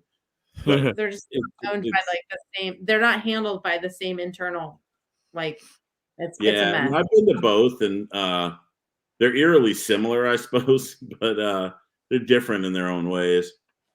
Disneyland and Walt Disney World. Disney World, yeah. Because I used to live not far from Anaheim. I lived in San Bernardino, so it wasn't really far. It was like less than an hour, which is cool. I worked at Disneyland. I enjoyed Disneyland. I think more because it's a smaller park and it's more intimate. Yeah, I enjoyed it more than Magic Kingdom here, just because there's I just go for the Haunted Mansion ride all the time when I lived in Seffner because it was 45 minutes away. Or 50 minutes away to the Magic Kingdom, or especially Hollywood Studios was real close, a little bit closer. I'd take Ruby, or Emily would take Ruby. We'd both take Ruby. Listen, fun fact about that castle, Judy, is the fact that when they were designing Disneyland prior to Disney World, when they were designing it, the design team kept taking the castle, like turning it backwards, turning it forward, turning it backwards, turning it forwards. And Walt comes in the room, and it was when they had switched it, facing the castle was actually facing the back of the park. It's not facing front to the park. So when you walk in, you're actually looking at the back of the castle. But when they came in, Walt goes, "Oh, I love the design. Keep it the way it is." And they're like, "Really?" And then he's like, "Yeah, but that's the back of the castle. It's fine. Don't worry about it." And then that's how it's been left, like all these years. So when you walk in, you're facing the butt of the castle, and you have to come around to see the very front of the castle when you're in the park, all the way around. And that's Disneyland. Disneyland. Yep. Yeah, in Anaheim. And because Troy loves the Haunted Mansion, he's over here, right? Who loves the Haunted Mansion? I do. I like the Haunted Mansion too, man. I always love my favorite ride there. For everybody. So in California, it's an actual elevator. You go down into the ride in California. It is an actual working elevator. So when it was recreated here in Florida, they had to recreate it to simulate that. I remember being in the working elevator. Yeah. So, but out in LA, you have to go underneath the train tracks. So that's why they had to have an elevator to go down into the ride portion to go underneath, because Disneyland actually has tunnels. We used to walk through the tunnels all the time under the castle and stuff. But you had to go down underneath the train tracks. That's why Pirates of the Caribbean has 3 actual drops into the cavern, because you have to go deep down into underground to get underneath all the electrical on the train track. There were some cool things about that too. Like in Disneyland, the skull in the bed is real. It's a real human skull in the bed in the very end of the Pirates of the Caribbean. And somebody posted, I was watching all the old rides from the 80s. Mr. Toad's Wild Ride was the shit. Yep. I'm sorry. All right. And if you remember, the pirates were chasing around the women. Yep. Like in the circle, right? And they were barding. All these girls were tied up. Like, how many girls you want? I'll take your redhead. Selling girls, man. This is awesome. And now it's like not like that at all. It's a woman selling. What was that? They stopped that. What was that, like 10 or? Who the fuck knows? Or something like that. They stopped. Listen, that. Pirates. The redhead is up there for sale, and now she's the one selling. Redhead. They used to have T-shirts that said that. Yep, yeah. I remember that. Oh my God, wear that now, they'll kill you. You're gonna have to take that off, sir. That's inappropriate. So stupid. She's sensitive little flakes. But what I was gonna say was that was history. You can't rewrite history. That's what they did. Even they before, Pirates would sell women because it's something in the past. They did horrible things to women. They didn't want to teach that when kids go through. They didn't want us growing up and growing beards and selling women. Dude, that's they just didn't want that. It wasn't even anything scary. Yeah. It was literally guys with their hands out. Is like, come here, I'm gonna get you, and the women are like, oh no, don't come get me, don't. That's not what that was. Nope, he had them standing up there, and he goes, "Who's taking the fat one?" Remember there was a big. I'm talking about when they were spinning. I'm talking about like the ones where you circle. After the girl. When I was a kid, the girl would be chased, and then they come back around, and then it'd be her with a broom chasing the guy. Yeah. You don't do that anymore? No. Oh, that sucks, man. That's right. I forgot about the broom one. But they had the big one, remember? They had the big pirate girl there, the big one, and they were like targeting the big girl. Nobody wanted her. Do you remember that? That's real. Look it up. Real. It was a redhead, the big one on the bottom. Hello. She's a good cook. She's a good cook, remember? I can't believe y'all don't remember that, man. They started changing it during the movies because then they started implementing Jack into the ride. That's when they started changing it during the women's rights movement that came through Disney. Oh, okay. Well, that's cool, though. Whatever. It is what it is. I mean, whatever. Teach your own is funny. Like when that guy fed his kid to the alligator at the hotel down there. They took all the covered up TikTok and took all the alligators and crocs out of visual stuff, for the sensitivity reasons. Yep. What the fuck? The only reason we want to go there is to look at the croc. Oh, that's so stupid. Anyways, people are just too turned off. You know what? I'm just going to say this because we're going to be cutting it short here. We got a couple more minutes because, we're an hour and 20 minutes in.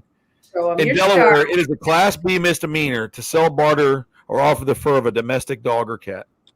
That doesn't seem weird to me. That seems kind of like, any products made in whole with a part from the hair of a stray cat or a dog also results in the fine of $2,500 and a ban on owning any dog or cat for 15 years if you're convicted.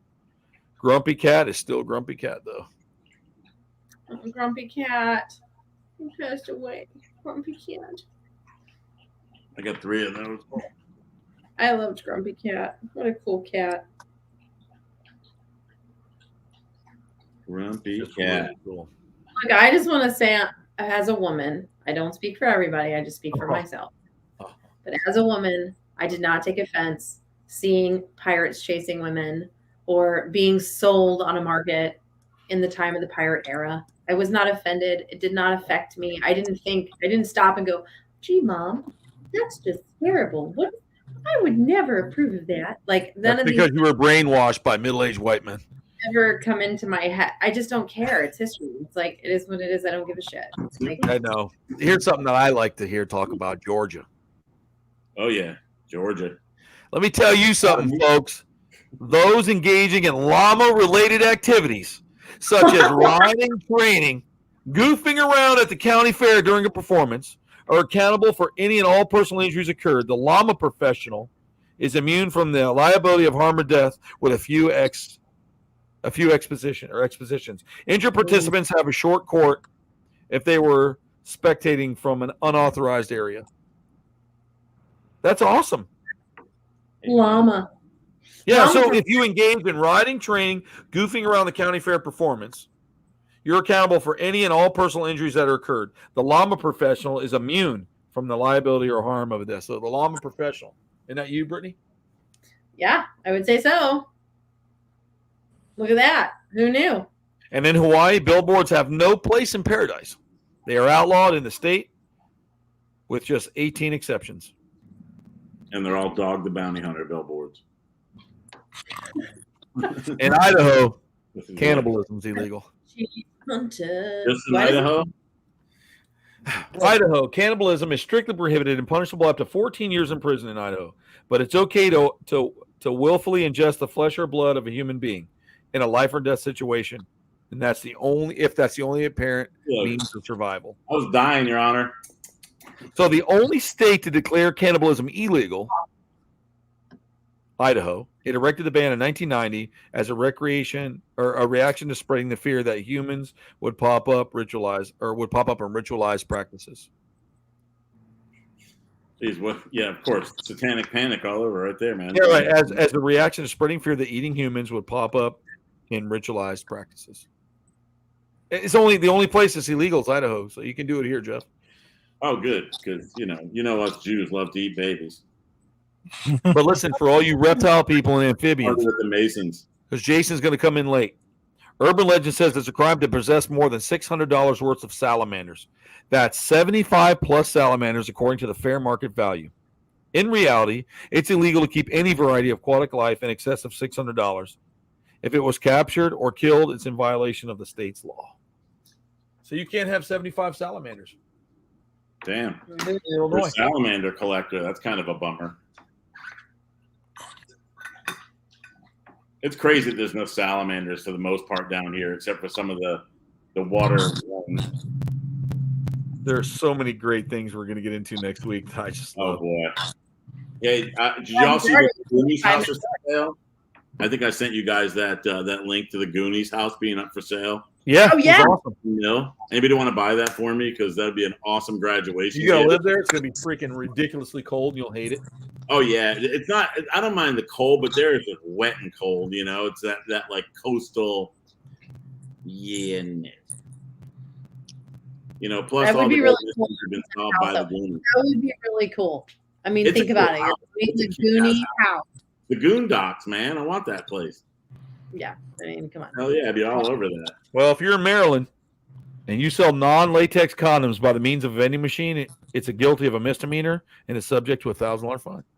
Interesting. So no sheepskin for. Nope, they have to be latex only. Okay. God, I feel bad for anybody who has a latex allergy. Sorry no about your. I think it would just make your dong bigger. It would just swell up. I mean, Or burn it in. Or you get that extra burning feeling for free. Yes, well, that's true, Craig. Craig said, so in this country, you can eat a person if needed, but not your frog. That's right. That's right. See, Craig's paying attention, folks. I want you to be as good as him as he listens. Take notes. He's listening. Craig's a star and he didn't student. go out the other side. In Mississippi, where they do a lot more than swear words, using profanity in front of 2 or more people in a public place will land you in the county jail for up to 30 days. Or you could pay a healthy fine to the swear jar of more than $100. Yeah, fuck the swear jar. I'll take the jail time. None of you should go there. Never. No. Yeah. I never ever swear for the most fucking part. Really? Noted. Love it. Yeah, it's just not fucking classy. That is crazy that you can't swear in front of 2 people. Two What if or you're three. standing back of more than 2 people? Well, if you live in Nebraska, I don't know what's from Nebraska. Does anybody that we know here live in Nebraska? And No, if they I've did- never even been to Nebraska. So no person, Jeff, who is affected with a venereal disease is allowed to be married. While it's nearly impossible to enforce this health code, it could prevent marital bliss for more than 8,000 Nebraskans who reported cases of chlamydia or gonorrhea in the Centers for Disease Control in 2012. Damn. Can you imagine that on your wedding day? What was that? I don't know. That's the demon trying to get in here again. I'm telling you. It's One like weird, somebody's right? using whipped cream. It was just weird, right? Yeah, it was. Maybe it was Joe's connection. Joe, you there? Oh, there you are. You turned the light off. Thought he blanked out. Yeah, I don't know what that was. That was really crazy. That was weird. Man, we had a lot of fun tonight. I enjoyed it. we did. It People was coming good. in. Thanks for coming in. We got back No to a skanky little- husbands Yeah. allowed, Ashley said. But we have a couple ones. I had a couple more. Nevada's the only state where prostitution won't get you arrested in most counties. Oh, we lost Joe. Using X-rays to determine shoe size. Could. Isn't that weird? So using X-rays to determine shoe size could get you arrested. That may sound strange, but the device that exact purpose actually exists. A shoe-fitting fluoroscope, also known as the pedoscope the pedoscope. or the footoscope. I like With it. knowledge of exposing radiation harms to people So in lawful weird. ways. The practice went by the wayside, but at one point, the state had to spell it out. Anyone didn't get the message is guilty of a misdemeanor, but prostitution was legal. But don't use a pedoscope or a footoscope And Or a photoscope. or a footoscope. sorry, Joe was popped out Weird. for a second. Yeah, he Okay. was on. It kicked me out. Yeah, I'll be right back. So in New Jersey, Jeff, since Joe's here, in the Garden State, anyone wearing a body vest or a bulletproof armor while committing murder, manslaughter, robbery, sexual assault, etc., is guilty of an extra crime. Wearing a garter belt, did you say? No, dude, a body vest or bulletproof vest. You're guilty of another crime if you're wearing it while you're killing someone. Murder, manslaughter, robbery, sexual assault, etc. You're guilty of an extra crime. That's On top of crazy. because you're wearing it. Well, I would imagine. I think because I don't know why it doesn't like make killing somebody. There's my plug. It doesn't make killing somebody more, somebody more dead. Well, attempting to flee wearing this unlawful piece of clothing after committing the initial act bumps up the crime from a 3rd degree to 2nd or even a 1st degree.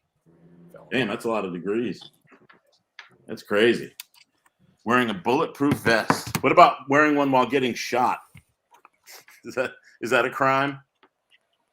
I love this one too. Yes, that's a crime while getting shot. In New Mexico Constitution, idiots can't vote in the state of elections. What? Yeah. Traditionally, the word idiot refers to someone rather politically incorrect mentally disabled, or with a lower IQ. So they're telling you if you're a ding ding or not, and you can't vote. My God. God, I think that's amazing. That should be everywhere.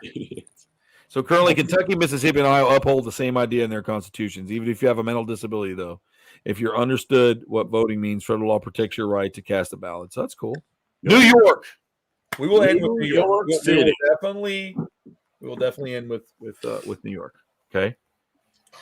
It is unlawful for 3 or more people wearing masks to gather in a public area for a demonstration or a march. It was enacted in 1845.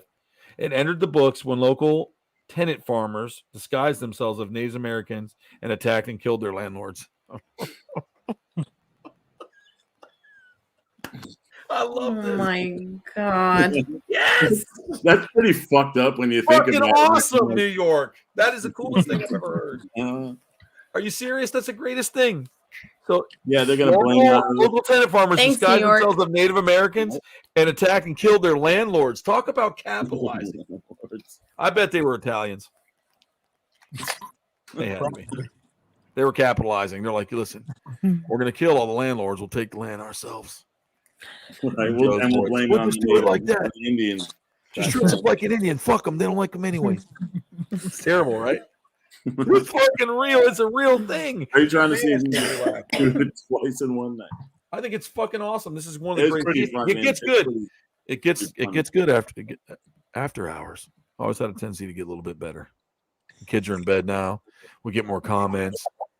After the weed starts. Ashley said fucking assholes, laughing her ass off. Yeah, think about it. That's true, though. Oh, that's because you're Italian. I was just doing that because Joe was. Sorry, Ashley. Yeah, so I could see Ashley dressing up as an Indian and killing your landlord. Just tell them. You wouldn't even have to dress up. You could just pull your hair back and put a feather in it. You'd look fine. I forget what she said. Those were I forget the word prairie something. I have to think about that. Yeah, so we can get into more of these next week. I think it'd be really fun. There's some really, really good ones in the States, and then you can go through all the different ones for the counties. Some of them are really good. Do you know, even in Florida, if you guys look up the My Girl house that Joe and I looked at, we really wanted to buy that house because we were going to really try to fucking go buy that house and just do it. And we didn't give a fuck. We're like, whatever. It's got 18 bedrooms. We'll rent out to friends. We'll live in the My Girl house right over here. It's a cool house. Like 5,500 square feet. What's that? It was like what, 5,500 square feet? Yep.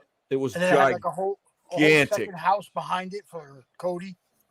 Yep. It was ginormous. Yeah. And it was only like $500,000. Yeah, it was cheap. It's awesome. Those scapegoat and sons of bitches. She's hilarious. Anyways, so if you look, they still have the iron horse heads in the poles in the ground with the rings on them. You know, you used to have to tie your horse up. And in Florida, you had to have a candle on the back during that era, or a light flashing if you rode your horse into town. It had to have a red light on its butt so it could be seen. That was like a law if you didn't do that. When it backed up, did it have to go beep? No, it went.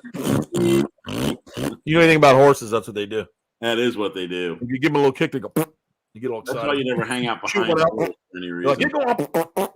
I used to do it when I worked at Medieval Times. I'd ride the horses at Medieval Times, and they're really farty by the nighttime because they've ate all their grain and shit.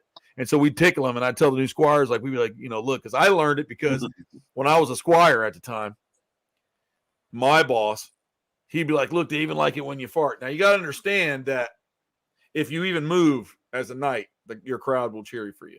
They'll cheer for you, bro. Right? So, and there's these windows. So he would like lean forward on his saddle, and he would just fart as long as he could, get it out next to us.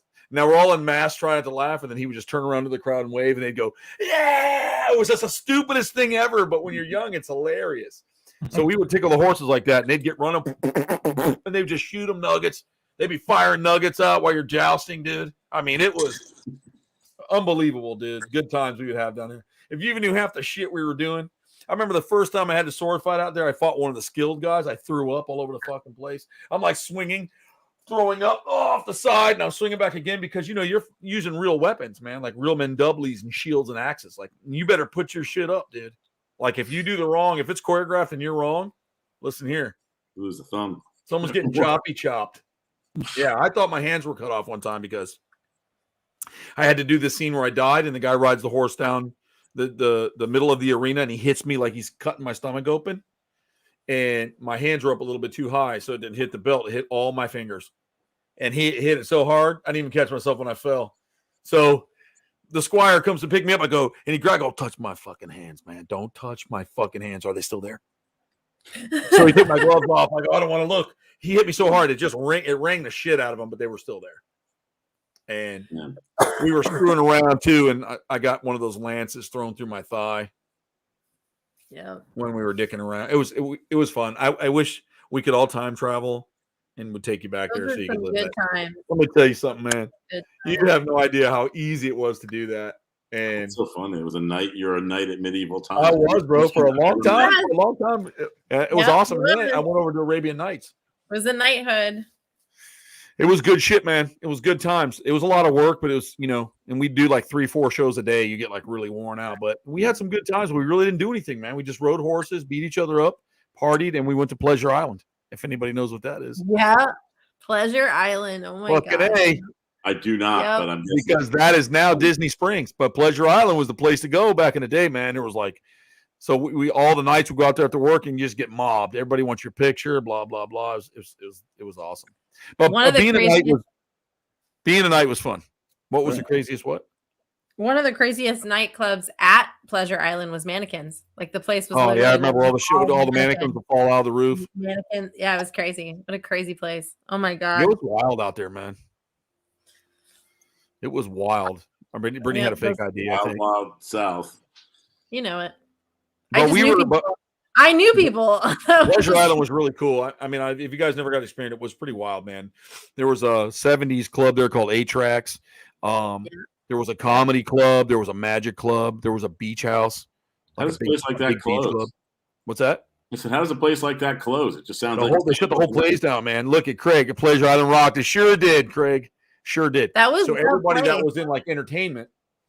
Yeah, that's where you go. Themed areas, we'd go there at night, like every night, man. We'd stay in Perkins. We'd go there and we'd get out by 3:00. We were in Perkins eating. Oh, Perkins, late 7, 8 o'clock in the morning. We'd sleep till 2, go back to work, get all dressed up as a knight again, brush your hair out real nice. Ashley's got everybody. Hey, what's going on? We're doing it again, man. Fucking around with each other, putting dead rats in our helmets, dude, and trying to shoot each other with horse turds and stuff. Just shit that we would do, man. So I'll end with the story that they're not allowed to do anymore. When you first went to medieval times and you became a squire, once you got knighted, you were completely stripped down naked, thrown in the middle of the arena while all of the cooking staff and the waitresses and waiters, this is a true story for anybody watching this that was a former knight or was a knight will understand. They throw you in the middle of that, tie you up, and they spray paint your genitals and your ass every single color of the knights and the whole round table. Black and red, black and white, red, green, yellow, and blue. Now, that was spray paint because after every show, because of the amount of weapons that we used, our shields had to be repainted every night because we would just blast paint chips off of them fighting in the show. Because it was real weapons. Real weapons. So that's why there was an unlimited fucking supply of spray paint. Now, I got knighted in late July of 1995. Yep. They didn't catch my ass till December. I thought I got away. They chased me a couple times. I'm like, oh, you fuckers. I know what you're doing. I would get out the back door. I would get away. Well, right around Christmas time, the show was over. Everybody was doing shit. Oh, have a good Christmas, man. Love you guys. See you tomorrow and stuff. And I'm walking down the hall, and I see fucking Jaybird stand right in the hallway and come down the corner. He starts shaking that fucking can. He goes, come here, boy. And he was Hawaiian. Big motherfucker, too. It was awesome. So I started running. That son of a bitch is running up my ass, dude. And I get around the corner, and there's Baker and the rest of them, man. Got me. Got me, bro. I had my genitals, my balls were sticking to my leg. It was black and primer and yellow, dude. And you can't get it out. You can't get it out, dude. You can't. So you're trying to get your underwear off at home, and it's all spray paint's now dried and stuck to your shit.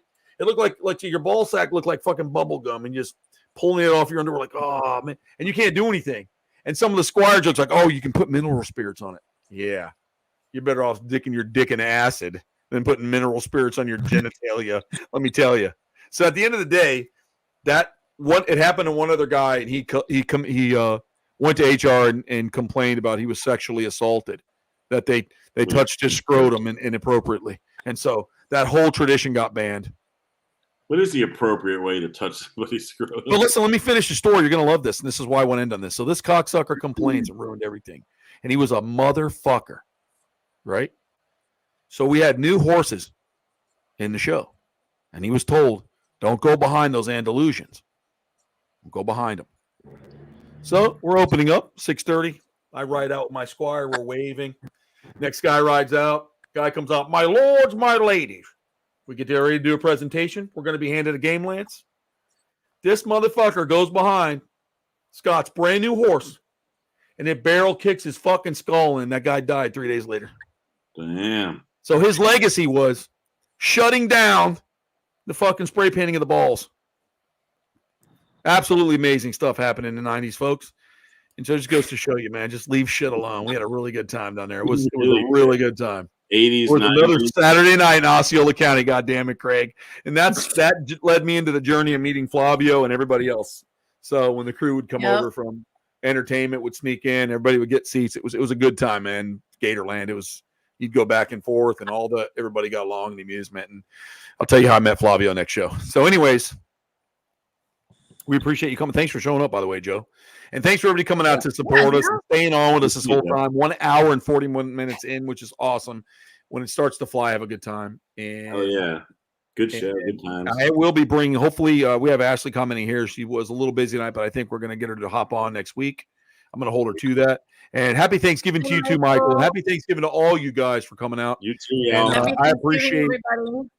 I appreciate all of you coming in. Yep, that looks like Ashley's going to come on. Jamie, happy Thanksgiving, everyone. We want to say that because we're going to have that post-Thanksgiving show. We're going to talk about probably more dumb shit, but we'll all laugh while we're doing it. Eating shit and smoking shit and dumb shit. We'll all laugh while we're doing it. Ben registered, buddy. I loved your video, by the way. Happy Thanksgiving. Yes.